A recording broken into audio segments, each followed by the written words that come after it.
오래전에 나온 이 교과책을 보면 이런 예화가 나옵니다. 이분은 장로님이신데 직업이 의사입니다. 이 사람은 교회 중요한 사업마다 많은 돈을 기부하는 사람이었습니다. 그래서 많은 사람들이 이 사람을 존경하였고 훌륭한 그리스도인이라고 칭찬을 받으며 살아가는 그런 분이었습니다. 이분이 설교도 굉장히 잘했어요. 그래서 목사님이 부재 중일 때는 이 사람이 설교를 맡으면 굉장히 심오하고 감동적인 설교가 쏟아집니다.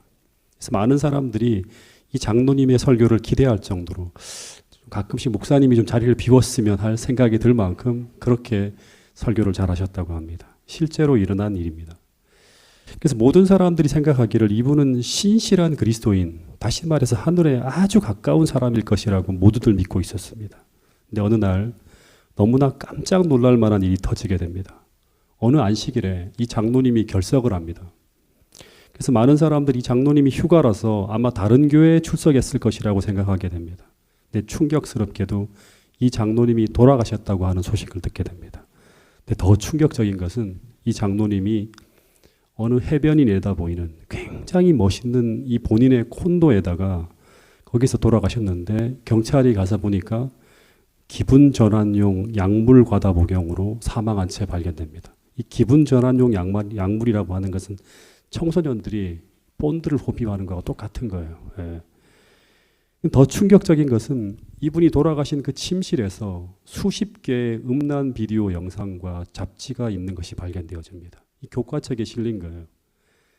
교회는 굉장히 큰 충격에 휩싸였고 특별히 그분을 본받고 싶어 했던 수많은 젊은이들이 큰 혼란과 충격에 빠졌다고 합니다. 근데 여러분, 이런 혼란과 충격은 초기 기독교 역사에서도 계속 등장하는 거예요. 유다 같은 인물도 모든 사람들이 존경하는 아주 훌륭한 사람이었죠. 근데 마지막에 이 사람이 어떤 사람인가가 드러납니다. 아나니아와 삽비라도 성령 충만하게 교회가 막 성장할 때 모든 사람들에게 존경받는 성령 충만한 지도자였는데 이 사람도 그렇지 않다고 하는 것이 다 드러나게 됩니다. 다시 말해서 그들 안에 담겨진 것이 믿음이 아니라 완전히 부패한 정신이라는 것이 드러날 때 교회는 큰 충격에 빠지는 것입니다. 그래서 초기 교회 당시에 이 야고보라고 하는 주의 형제 야고보가 이 서신을 쓰는데 이 사람이 최고 지도자였거든요. 야고보서 1장 18절부터 1장 27절까지의 내용에서 전부 다 믿음이 있다고 고백하는 수많은 사람들이 있지만 진짜 오늘 우리가 진리의 말씀으로 새롭게 태어난 사람이라면 그 사람은 자신이 참된 그리스도인임을 증명하는 세 가지의 변화된 표식을 지니게 될 것이라고 말씀하고 있습니다. 그 첫 번째 표식은 뭐냐 그러면 오늘 우리가 정말 진리로 얻어났다면 우리는 그 진리의 말씀을 듣기만 하는 것이 아니라 어떻게 한다? 순종함을 통해서 우리 안에 있는 그 믿음을 증명하게 될 것이라고 하는 거예요. 2장 전체의 내용이 다 그런 내용이에요. 1장에서 이 서론으로 이 얘기를 하고 두 번째는 오늘 우리가 진리로 거듭났다면 두 번째는 성령에 의해 통제된 입을 가지고 있을 거라고 하는 거예요. 야고보는 3장 전체를 통하여 그리스도인의 언어 생활에 대한 말씀을 합니다. 우리 안에 무엇이 담겨 있는지는 우리의 언어 생활을 통해 드러나게 된다고 하는 것입니다. 주님도 마음에 가득한 것을 뭐로 말한다? 입으로 말함이니라고 하면서 우리의 내적 변화는 우리의 언어 생활을 통해 드러나게 될 것이라고 말씀하고 있는 것입니다. 그 세 번째, 오늘 여러분들에게 1시간 동안 설교하게 될 이 주제는 그리스도인의 참된 표식 세 번째인데 야고보서 1장 27절에 이런 말씀이 있습니다. 이 말씀은 같이 한번 읽어보겠습니다. 시작. 하나님 아버지 앞에서 정결하고 더러움이 없는 경건은 곧 고아와 과부를 그 환난 중에 돌아보고 또 자기를 지켜 새 속에 물들지 아니하는 이것이니라. 세 번째 표식은 뭐냐 그러면 하나님 아버지 앞에서 더 정결하고 더러움이 없는 경건입니다. 이 경건한 삶이죠. 이 경건이라고 하는 말은 이 어떤 뜻인가 하면 보통 세상 사람들이 생각하는 경건은요, 신앙심이 아주 깊다라고 하는 뜻이에요. 이 사람 참 신앙심이 깊다고 하면 경건하다고 합니다. 근데 초대 교회 시절, 초기 교회 시절 이 야고보가 말하는 경건에 대한 적합한 표현은 이 전체 내용과 이걸 쭉 살펴보면 이 하나님 닮은 모습으로 살아가는 거예요. 하나님과 아주 가깝게 지내면서 하나님 닮은 모습으로 살아가는 것이 바로 경건한 삶이라고 하는 거예요. 그러니까 하나님과 같은 마음을 품고 살아가는 삶의 열매가 바로 경건한 삶인데, 그 중에 한 가지가 뭐다? 고아와 과부를 그 환난 중에 돌아보는 것이라고 하는 거예요. 참된 그리스도인의 세 번째 표식은 우리 삶이 세속에 물들지 않으면서 자아희생적인 순수한 사랑, 그리스도의 삶에 담겨진 그 사랑이 우리 삶을 통해 실천되어지는 것을 통해서 세 번째 표식을 갖게 된다고 하는 거예요. 이 세 가지를 다 가지고 있어야 돼요. 그래야지만 우리는 초기 교회 성도들이 경건하고 이 사람은 거듭 진리의 말씀으로 거듭났다고 하는 증거라고 하는 거예요. 여러분, 성경에는 두 가지의 경건이 있습니다. 두 가지의 경건. 디모데전서 3장 5절에 보면 그 하나는 경건의 모양만 있는 경건이고, 또 하나는 경건의 능력이 있어야지만 실천되어질 수 있는 경건이에요. 경건의 모양만으로 나타나는 경건은 사람의 행위로 꾸며낼 수 있는 경건이에요. 그래서 이 경건은 사람 앞에서만 나타나는 꾸며진 경건이에요. 그래서 사람들이 막 보여지는 교인들 앞이라든가 교회 앞이라든가 이렇게 사람들이 드러나는 장소에서는 아주 경건한 게 살아가요. 근데 그 다음의 모습에서는 퀘스천 마크가 붙는 거죠. 예를 들면 체면이나 명예나 어떤 세속적 이익 때문에 사람들이 흉내내고 포장하고 모방하고 꾸며내서 나타나는 경건의 모습이에요. 근데 야고보가 말하는 사람 앞에서가 아닌 하나님 앞에서 정결하고 더러움이 없는 경건은 몇 마디의 말이나 어떤 포장된 행위로 꾸며낼 수 없는 경건이라고 하는 거예요. 다시 말해 경건의 능력이 없으면 실천할 수 없는 경건이에요. 즉 우리가 진짜 신앙인이 되지 않으면, 다시 말해 우리가 하늘과 연결되어 있지 않으면 절대 실천할 수 없는 경건이 바로 뭐냐 그러면 하나님 앞에서의 경건이에요. 그래서 이 주의 형제 야고보는 한번 스스로에게 물어보라고 하는 거예요. 너가 진짜 진리의 말씀으로 거듭난 사람이라면 너희 안에 이런 사랑이 들어오고 이런 은혜가 공급되고 있을 텐데, 그러면 너희 속사람이 어떻게 되면 변화되어질 거 아니에요. 그러면 너희 삶 속에서 이런 사랑이 실천될 수 있을 것이고, 그런데 만약 그렇지 않다면 너희의 거듭남을 다시금 점검해 보라고 말씀하고 있는 것입니다.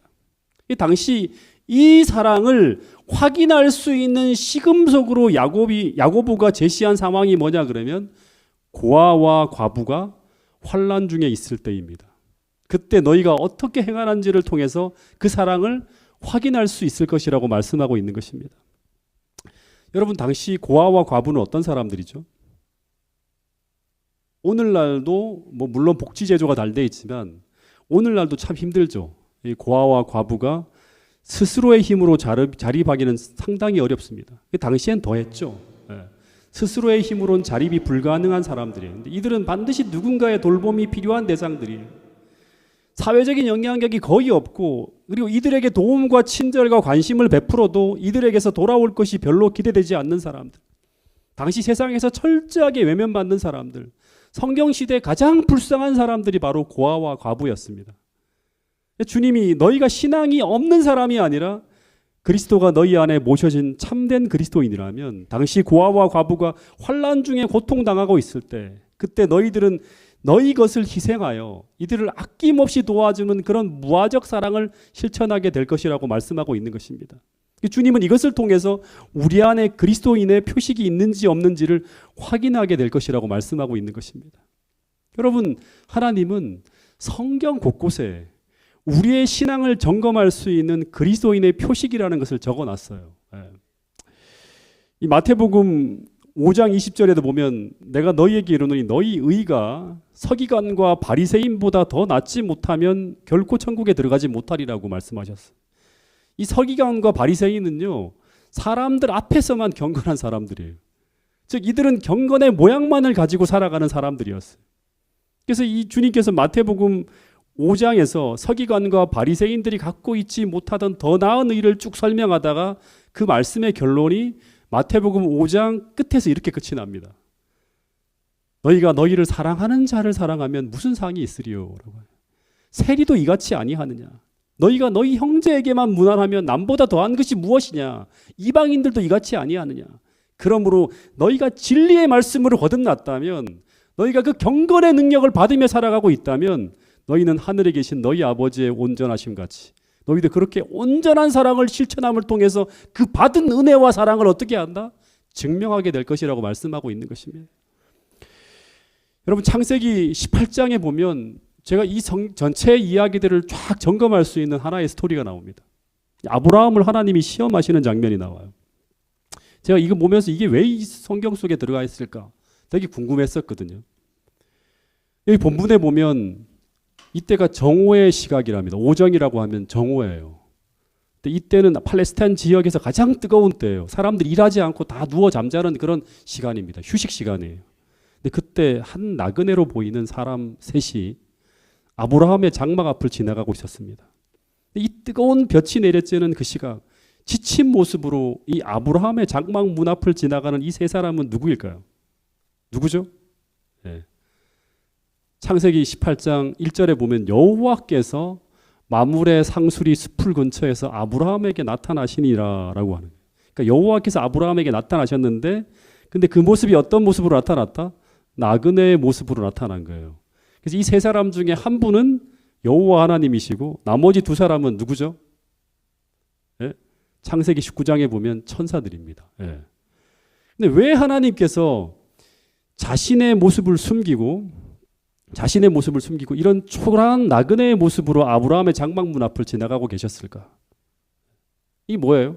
테스트입니다. 시험하는 거예요. 예. 어떤 시험인가 하면 아브라함의 믿음을 시험하는 거예요. 아브라함의 속에 담긴 것이 무엇인지를 드러내는 시험이에요. 하나님의 모습으로 딱 나타났으면 어떻게 할까요? 그냥 꾸며내겠죠. 뭔가 이게 하나님 앞이구나 하면서. 근데 초라하고 나그네 아무런 영향력도 없는 그 사람 앞에 아주 초라한 모습으로 하나님께 등장한 거예요. 그러니까 창세기 17장에 바로 전장에 아브라함과 하나님이 할례 언약을 맺으시고 그리고 의식을 통해서 아브라함의 믿음의 고백을 받았죠. 할례는 일종의 침례를 받은 거예요. 근데 그것으로 끝나는 것이 아니라 하나님은 바로 그 다음 장에 창세기 18장에 그 믿음의 고백을 아브라함의 삶을 통해서 확인하고 있는 것이 바로 뭐냐면 창세기 18장의 시험이에요.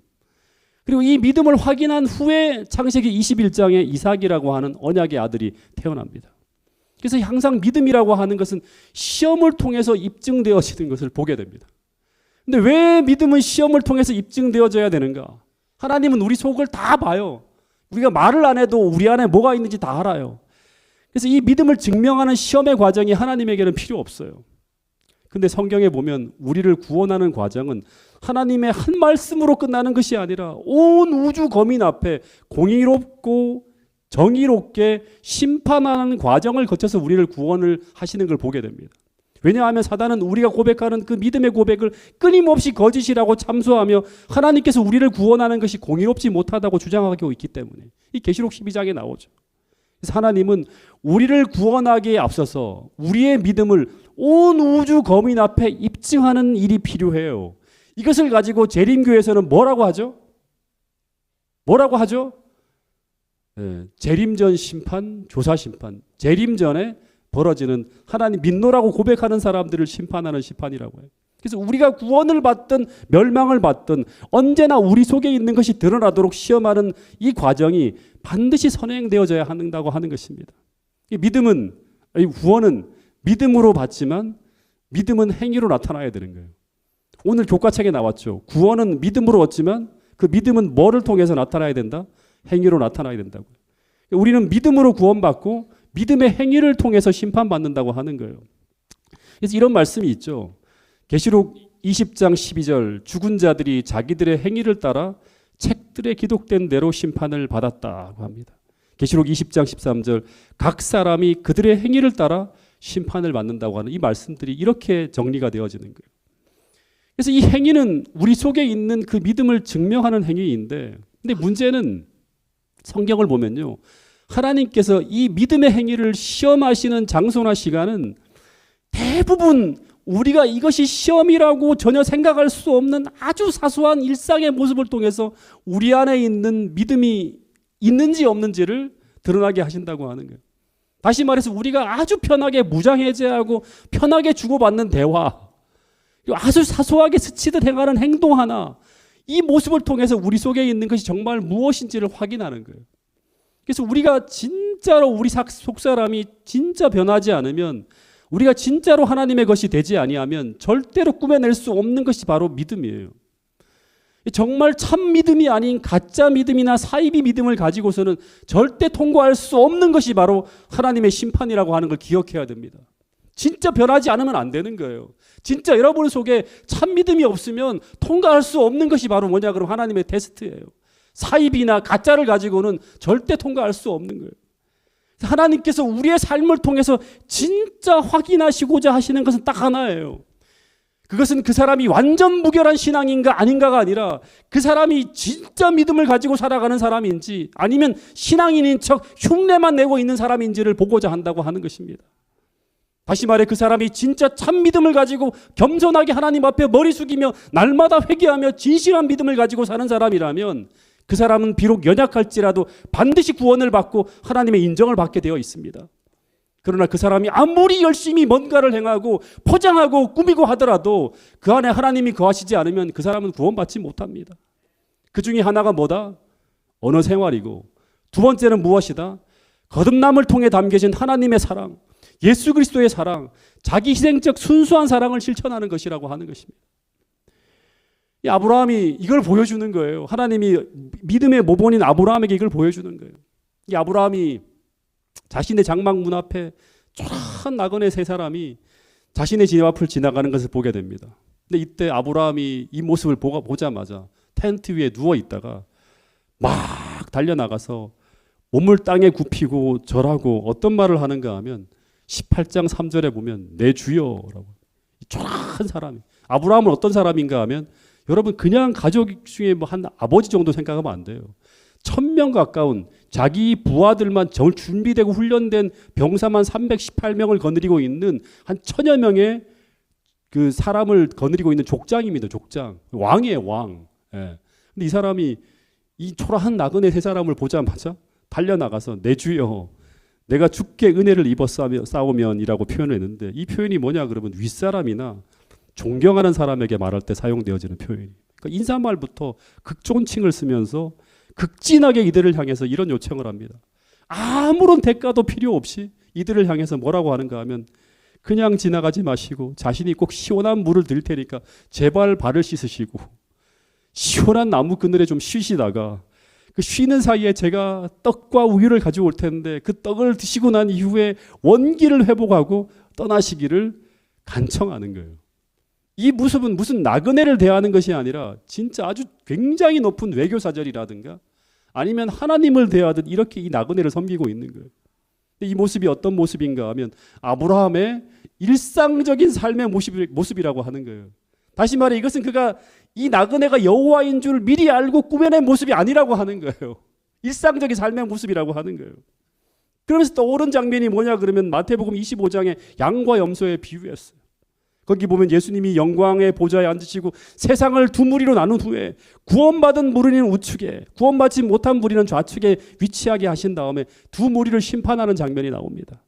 그런데 구원받은 무리에게 이런 말씀을 해요. 너희는 내가 줄일 때 먹을 것을 주었고 목마를 때 먹였고 헐벗었을 때 입혔고 나그네 되었을 때 영접하였고 병들었을 때 돌보았다고 하는데 근데 이들이 하는 말이 뭐냐 그러면 우리가 언제 그렇게 했느냐고 물을 때 그때 주님이 하시는 말씀이 뭐예요? 같이 읽어보겠습니다. 마태복음 25장 40절 말씀입니다. 시작. 임금이 대답하여 가라사대 내가 진실로 너희에게 이르노니 너희가 여기 내 형제 중에 지극히 작은 자 하나에게 한 것이 곧 내게 한 것이니라 하시고 내 형제 중에 지극히 작은 자 하나에게 행한 그것이 곧 나에게 행한 것이라고 하는 그리고 그렇게 행하며 살아간 그 사람들을 주님은 모두 내가 그 믿음을 확인한 사람들이라고 하시면서 우측편에 세워서 구원을 받게 하는 거예요. 그 좌측편에 있는 심판받은 무리들도 이들이 세상에서 악하다고 평판받는 사람들이 아니었습니다. 이들은 모두 교회를 다니고 있었고 믿음으로 산다고 공언하는 무리였습니다. 주님이 그들을 신문할 때 그들이 하는 말이 언제 우리가 당신이 줄일 때 먹을 것을 주지 아니하였고 당신이 헐벗었을 때 입히지 않았고 당신이 나그네 되었을 때 영접지 않았습니까 하는 말을 하는 거예요. 그때 주님이 하신 말씀이 동일하죠. 내 형제 중에 지극히 작은 자 하나에게 행하지 않은 것이 곧 나에게 행하지 않은 것이라고 하는 거예요. 나는 이 모습을 통해서 너희들 안에 믿음 없음을 확인하게 되었다고 말씀하시는 거예요. 여러분 실제로 창세기 18장 아브라함의 모습을 시험하시는 그 모습을 통해서 주님께서 확인하고자 하시는 것은 바로 이것이었어요. 그 피로에 지친 그 나그네를 아브라함이 마치 하나님을 섬기듯 그렇게 섬기고 있는데 이 세 분 중에 한 분이 누구였다? 여호와 하나님이었다고 하는 거예요. 여러분, 그런데 이 모습을 왜 하나님은 창세기 18장에 기록해 놓았을까요? 이런 말씀이 있어요. 하나님께서 이 아브라함의 행동을 당신의 말씀 가운데 기록할 만큼 중요하게 여겼으며 1000년 후에 영감받은 사도는 이 사도 바울이죠. 그것을 이렇게 언급하였다고 합니다. 히브리 13장 2절 말씀 같이 한번 읽어보겠습니다. 시작. 손님 대접하기를 잊지 말라. 이로써 부지 중에 천사들을 대접한 이들이 있었느니라. 실제로 이 아브라함에 대한 얘기죠. 여러분, 아브라함이 이들에게서 어떤 이익을 바라고 이런 행동을 한 것이 아니었습니다. 왜냐 그러면 이들은 어떤 사람이다? 지나가는 나그네였어요. 근데 왜 아브라함이 이런 친절을 베풀었을까요? 그 이유는 딱 하나예요.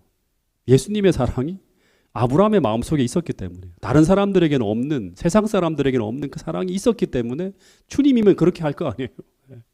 그래서 주님은 이제 이 아브라함의 이런 이타적인 행위를 보면서 그의 믿음을 확인하고 그러면서 시험이 끝이 납니다. 조사 심판은 어떻게 보면 이 사랑을 확인하는 거예요. 여러분들의 마음속에 진짜 예수님이 있는지, 진짜 그분의 은혜가 여러분들 속에 들어오고 있는지, 그 사랑을 여러분들이 받고 있는지를 하나님께서 확인하는 거예요. 그것만 확인되어지면 나머지는 하나님이 그 사랑을 가지고 있는 사람들에게 뭐 안식일을 지키려 하든 뭘 하든 다 주님을 사랑하고 이웃을 사랑하는 마음이 있기 때문에 다 실천될 수 있는 거 아니에요. 네.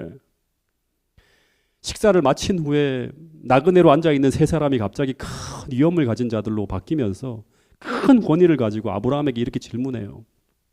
네 안에 사라가 어디 있는지를 묻는 거예요. 이 나그네들이 갑자기 확 바뀌는 거예요. 시험이 끝나니까 확인되어지니까 딱 끝나는 거예요. 드러내는 거예요. 그리고 10절에 내년 이맘때 내가 반드시 내게로 돌아오리니 내 안에 사라에게 아들이 있으리라는 선언을 합니다. 그러니까 바로 17장에 할례 언약을 맺을 때 했던 그 동일한 약속을 다시금 반복하는 거예요. 그리고 난 후에 이 예수님이 아브라함과 친밀한 대화를 나누는 장면이 18장 끝날 때까지 쭉 이어집니다. 시편 25편 14절에 보면 이런 말씀이 있어요.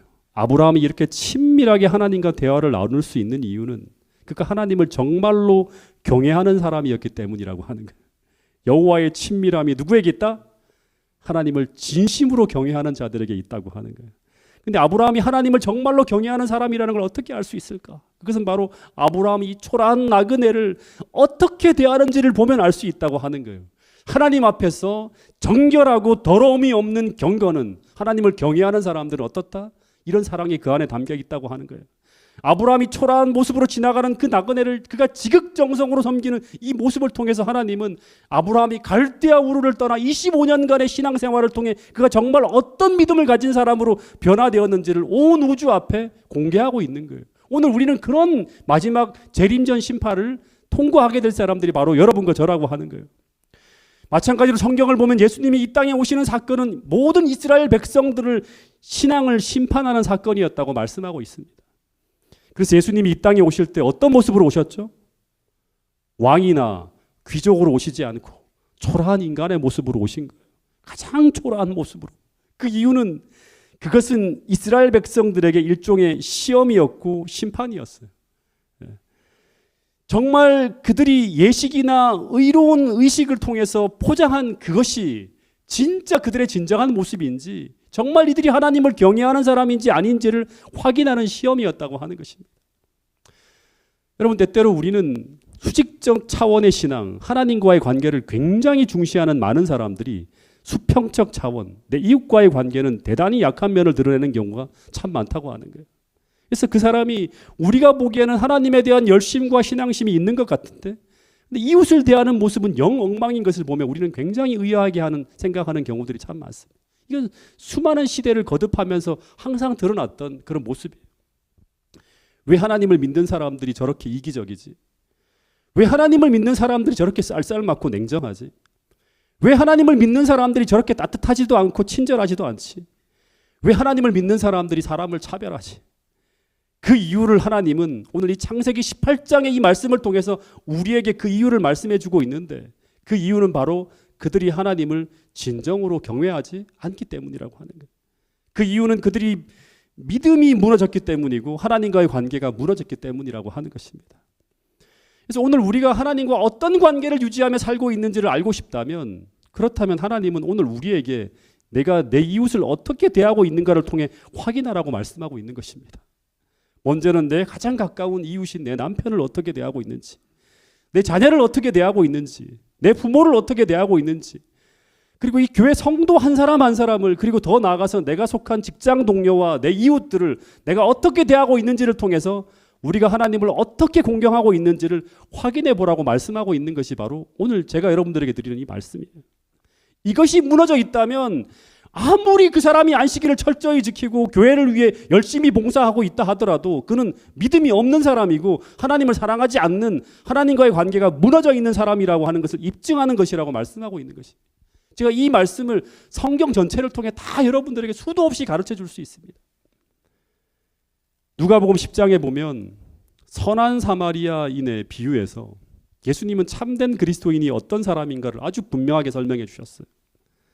그 비유를 통해 말씀하신 참 그리스도인은 어떤 사람인가 하면, 상황은 유대인이 여리고를 지나가다가 강도를 만나 피 흘리며 쓰러져 있었어요. 그러니까 어떻게 보면 환난 중에 있는 거죠, 유대인이. 어떤 한 사람이. 근데 이 상황에서 첫 번째로 시험되어진 사람이 누구인가 하면 모든 예식을 집례하는 제사장이라는 직분을 가진 사람이었는데, 이 사람은 하나님을 경외하는 사람이라고 말은 하지만 실제로는 하나님을 경외하는 사람이 아니었어요. 그토록 말씀을 듣고 전하는 사람이었지만 이 사람은 그리스도가 없는 사람임을 입증합니다. 더하여 교회에서 열심히 봉사하는 레위인도 마찬가지로 그리스도의 사랑이 담겨 있지 않은 자로 판명되어집니다. 그러면 누가 참된 그리스도인인가? 누가복음 10장 36절부터 37절에 이런 말씀이 나옵니다. 사마리아인의 행위를 주님께서 이렇게 평가했어요. 같이 한번 읽어볼까요? 누가복음 10장 36절부터 37절까지의 말씀입니다. 시작. 내 의견에는 이 세 사람 중에 누가 강도 만난 자의 이웃이 되겠느냐? 가로되 자비를 베푼 자니이다. 예수께서 이르시되 가서 너도 이와 같이 하라 하시니라. 예수님이 이 비유를 통해서 이런 말씀을 하시는 거예요. 참된 그리스도인은 사랑을 실천하며 자비를 베푼 사람이라고 말씀하셨는데, 근데 이 사랑은 그냥 사랑이 아니었죠. 선한 사마리아인의 비유의 핵심은 그 사마리아인 앞에 피 흘리며 죽어가는 그 사람은 어떤 사람인가 하면 사마리아인에게 아무런 관계도 없는 사람이었어요. 정확하게 말하면 이 사람에게 사랑을 실천해봤자 돌아오는 것은 경멸과 멸시와 조소밖에 기대할 게 없는 자신의 민족과 철천지 원수지간인 유대인이었습니다. 사랑을 실천해도 아무런 유익이 없는 그런 상황에서 이 사마리아인은 그 유대인이 환난 중에 쓰러져 있는 것을 보고 아무런 대가도 바라지 않고 하나님의 그 무화적 사랑과 자비를 실천했던, 베풀었던 사람이었어요. 그러니까 이 야고보서 1장 27절에 하나님 앞에서 정결하고 더러움이 없는 경건은 고아와 과부를 그 환난 중에 돌보고 하는데, 여기서는 그 고아와 과부가 피 흘리며 쓰러진 그 유대인이겠죠. 이들은 모두 내 곁에 있는 지극히 작은 자 하나인 것이에요. 근데 주님은 이들에게 사랑을 베푸는 그 사람이 진짜 하나님 백성이라고 말씀하셨어요. 근데 이 사마리아인은 이 사랑을 실천하려고 준비하고 있다가 이런 일을 했을까요? 그렇지 않고 그냥 지나가는 길에 그 강도를 보고 그런 사랑을 실천한 것입니다. 마찬가지로 아브라함도 이것이 시험인지도 모르고 그냥 장막문에 앉아 있다가 그 사랑을 실천하게 됩니다. 모두 꾸며낸 것이 아니죠. 여러분, 마태복음 25장에 마지막 심판 날에 우리가 이런 질문을 합니다. 아니, 주님, 언제 주님이 병들었었고 언제 감옥에 갇혔고 언제 피곤한 길선이었습니까? 이런 질문을 하죠. 이때 예수님이 하시는 말씀이 뭐예요? 내 곁에 있는 지극히 작은 자 하나가 바로 나다라고 하는 거예요. 다시 말하면 하나님은 오늘 여러분 곁에 지극히 작은 자 하나의 모습으로 다가오신다고 말씀하고 있는 거예요. 다시 말해, 때로는 나에게 도움이 필요한 불쌍한 나그네의 모습으로, 때로는 내 곁에 도움이 필요한 불쌍한 병자의 모습으로, 때로는 내가 뭔가를 사랑을 실천해야 될 그런 어떤 연약한 그런 모습으로, 남편이 될 수도 있고 자식이 될 수도 있고 우리의 부모가 될 수도 있고 어떤 모습인지 모르지만 내가 진짜 가장 절실한 사랑을, 자아희생적인 사랑을 베풀어야만 하는 그런 사람으로 우리 곁에 다가올 수 있다고 하는 것입니다. 근데 그들을 우리가 어떻게 대하는가 하는 모습을 통해서 우리는 우리 안에 담긴 사랑을 확인할 수 있게 된다고 말씀하고 있는 것입니다.